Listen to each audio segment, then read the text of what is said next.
very warm welcome to you wherever you are watching us from. This is Dalsan TV and my name is Abdulrazak Ali. Let's take a look at some of the stories that are making headlines here in Somalia. President Mohamud attends swearing in of newly graduated Somali Army Gorgor Brigade. Lul Abdulaziz laid to rest near Mogadishu. Somali Danab forces join US-led military exercise in Kenya. And India announces reopening of embassy in Mogadishu.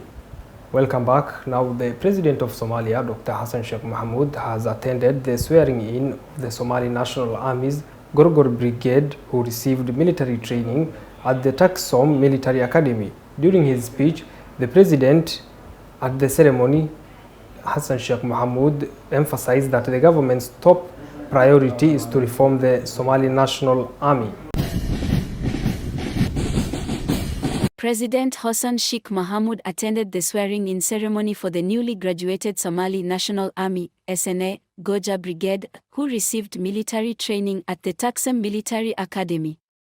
During his speech at the ceremony, President Mohamud emphasized that the government's top priority is to reform the army, which serves as the cornerstone of the country's governance, and to achieve swift victory in the war against terrorism.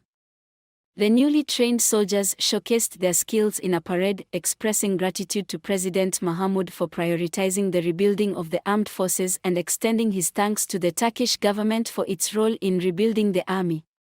waxay u istaageen ayagoo kaamil ah cadawgaas soo jireenka muddada soo jiray in ay dalka ka xoreeyaan oo ay ka madax banneeyaan.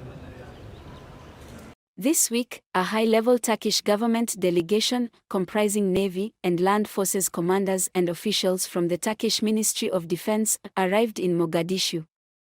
They held meetings with Defense Minister Abdulkader Mohamed Noor and Major General Ibrahim Sheikh Muhadin, the commander of the Somali National Army.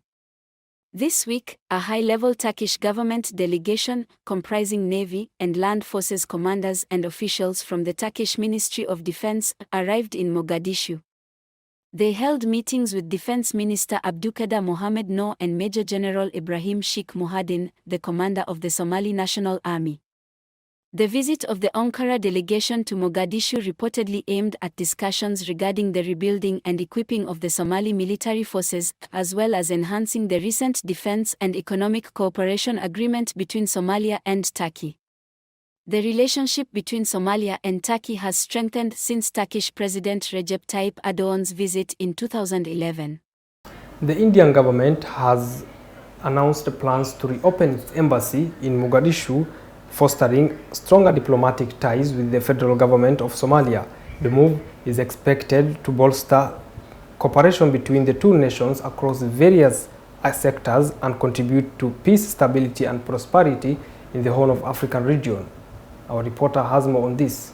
The Indian government has unveiled plans to reopen its embassy in Mogadishu, signaling its commitment to fostering stronger diplomatic ties with the federal government of Somalia.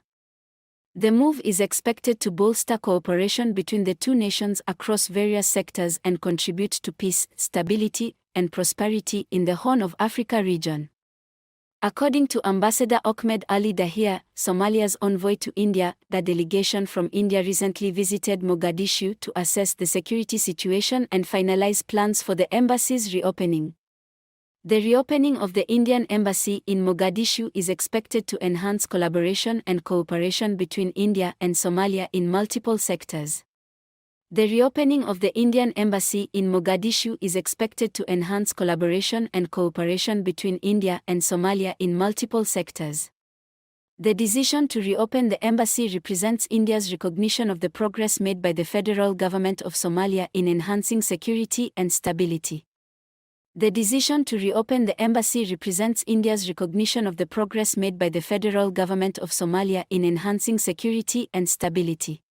Hundreds of mourners came to attend the burial of Lul Abdulaziz, a victim of a domestic violence who tragically lost her life in early January 2024. Allahu Akbar. Allahu Akbar. Hundreds of people attended the funeral prayer of Lul Abdulaziz, who was burned to death by her husband in Mogadishu in January 2024. The victim was buried in Jazira village on the outskirts of Mogadishu on Friday. The body of the deceased had been kept in the freezer at Dig Fair Hospital for more than a month after her father refused to bury her until justice prevailed. On Wednesday, the Benadi Regional Court sentenced Sayyid Ali Muallim to death after finding him guilty. During the trial, Daoud admitted to starting the fire after a dispute between him and his wife, but denied intending to kill her, disputing the murder charges against him. The prosecution presented evidence including the charred remains of Abdaziz's phone and testimonies from eyewitnesses, including her children, to bolster their case against him. The murder occurred amid growing public protest against domestic violence in the country. The surge in violence prompted Somali President Hassan Sheikh Mohamud to meet with Mogadishu police to discuss legal reforms and enhance women's safety. Units from Somalia's Danab forces have participated in international military exercise Justified Accord in Kenya, led by the United States. The 11-day exercise involves 1,000 troops from 23 countries. Units from Somalia's Danab commandos have participated in the international military exercise Justified Accord in Kenya, led by the United States. The 11-day exercise involves 1,000 troops from 23 countries. Organized by the US Africa Command and the Southern European Task Force Africa, Justified Accord is a key initiative for bolstering regional stability and cooperation. The annual event focuses on preparing troops for United Nations and African Union missions, improving multinational collaboration, and addressing humanitarian crises. The exercise encompasses a variety of training segments, including field operations, fire drills, naval maneuvers, and special operations designed to equip forces with necessary skills for peacekeeping and crisis management. The Danab Commandos Forces participation in such exercises highlights the organization's growing international cooperation. Now, gunmen in Nigeria have kidnapped over 200 pupils in the northern town of Kuriga on Thursday. A teacher, a local councillor, and parents of the missing children said it's biggest mass abduction from a school since 2011. Gunmen kidnapped more than 200 school children from a town in Nigeria's northern Kaduna state on Thursday, members of the community have said. The attack on the local government education authority school in Kuriga took place shortly after morning assembly. Home economics teacher Sani Abdullahi said 187 secondary school students and 40 primary school students were missing. A local councillor said 100 children had initially been taken from the primary school, but some were later freed while others escaped. Ilyasu Mohammed is a village head in Kuriga. How can these gunmen come and carry our children away? This is the reason why I'm so sad. Kidnappings for ransom by armed gangs have become endemic in northern Nigeria, disrupting daily lives and keeping thousands of children from attending school. In Kuriga, parents and residents blamed the abduction on a lack of security in the area.